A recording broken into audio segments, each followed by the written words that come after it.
So the world no longer rewards people for what they know. Instead, the reward is for what we can do with what we know. This is the new reality our children face. Life-changing technologies, jobs that haven't even been invented, and all sorts of challenges that we can't foresee. This means that what children learn and how they learn it must also change to look a lot more like the way we naturally learn, through play. But what does that look like in practice? Here are 5 characteristics of learning through play. Number 1, actively engaging. So coming up with ideas, or just learning something new, is much more likely when you're actively engaged. Does that mean to dance or to jump around? Well, it could, but it doesn't have to. It's more about becoming so involved, so invested in what you're doing, that learning happens naturally. Like when children solve a real-world problem that matters to them. As they brainstorm and conduct research interviews, they're immersing themselves in the subject. Or when they demonstrate the same level of involvement with creative technologies, taking a hands-on approach, building models, and getting immediate feedback when the models are tested, these children are focused, eager to explore and challenge themselves. Number 2, socially interactive. We can of course play and learn on our own, but when we share our ideas, something happens. We get the chance to see something from another perspective, to explain things, negotiate, and then reach a compromise. We learn to communicate and engage with others. Like these children. Their handyman needs more space for his tools, and the kids have decided to help. They're tackling a problem that's relevant to them and people they care about. To actually design and build a solution together requires successful social interaction.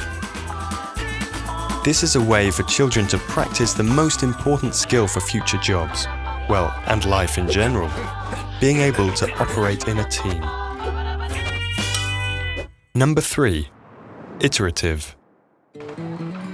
Learning isn't always about being told how to do something correctly.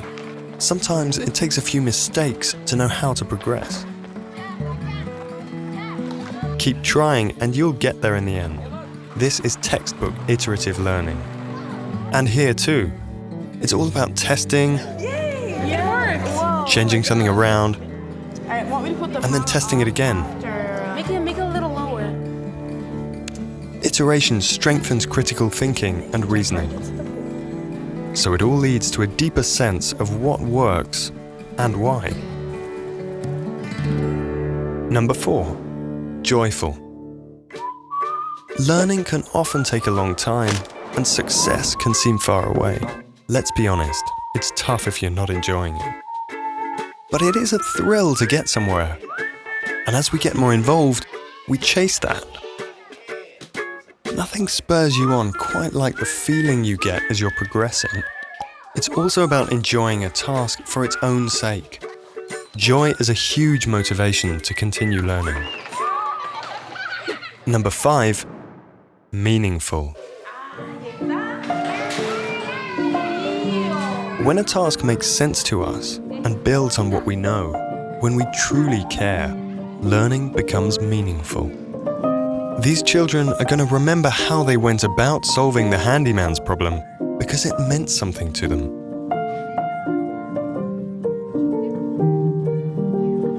Learning by solving real-life problems not only benefits them as individuals, but also their families, their school, their community, and the world. When you really grasp ideas, understand how they connect, and eventually apply them in new ways, this is learning at its deepest. The world of today and tomorrow is one of challenges, but also tremendous opportunity. Gaining knowledge is one important step, Really, children need a deep understanding that allows them to apply their knowledge to different situations and then spark new ideas. This takes practice. Let's give children a chance. Let's build on how children learn through play.